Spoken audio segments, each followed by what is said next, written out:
Quand on crée le cours, c'est de se poser la question où est-ce que nos étudiants vont se retrouver à la fin de ce cours-là, puis surtout de quelle façon on peut les amener à pouvoir atteindre ces objectifs-là.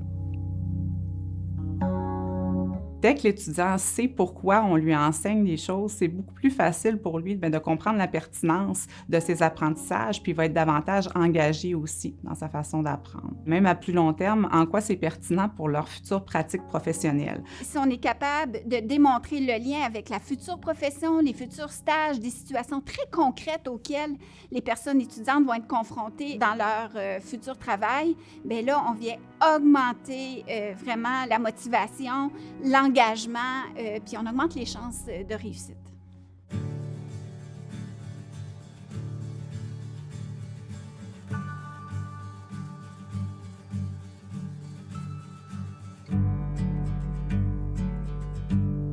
Dans les premières minutes, la première chose que je vais leur poser comme question, c'est d'où ils viennent, qui ils sont, quel programme ils sont, juste pour avoir un peu le pouls de la classe. Je parle souvent de « ça a été quoi mon parcours », un peu comme pour leur montrer qu'ils sont dans le même parcours que moi ou un parcours similaire. Je prends jamais pour acquis une liste de classe. Je vais toujours prendre le temps de voir qui est l'étudiant, quelles sont ses forces, quelles sont aussi ses difficultés, quels sont ses intérêts.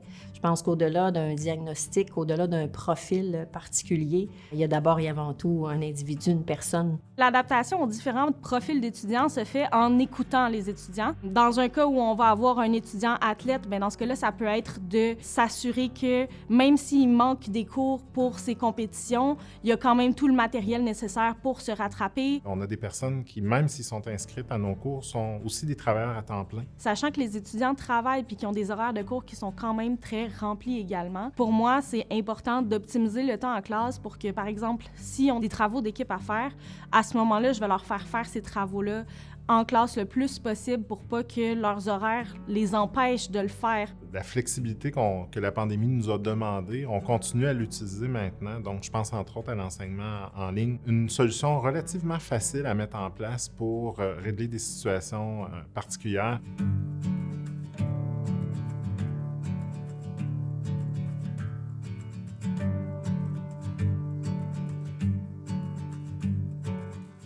Je trouve que les trigger warnings ou les avertissements de contenu ont quelque chose de quand même important puisque ça permet à l'étudiant aussi de choisir à quel moment il va s'introduire à ce sujet-là. Le but n'est pas nécessairement que l'étudiant ne fasse pas le travail, mais plutôt comment être préparé émotionnellement pour arriver au cours. Nos étudiants, ils ne sont pas juste dans notre salle de classe, donc ils ont un vécu, ils ont un parcours de vie. Et parfois, bien, ce qu'on enseigne comme contenu, surtout dans mon cas, ce sont des contenus qui peuvent parfois être très sensibles. Donc, c'est sûr que d'amener une touche d'humour, bien, ça permet une certaine légèreté, de se dire, c'est pas parce que je travaille dans des sujets ou des thématiques qui sont difficiles que j'ai pas le droit de prendre soin de moi, d'avoir du plaisir, de rire. Donc, d'avoir un certain équilibre là, à travers tout ça, je pense que c'est important.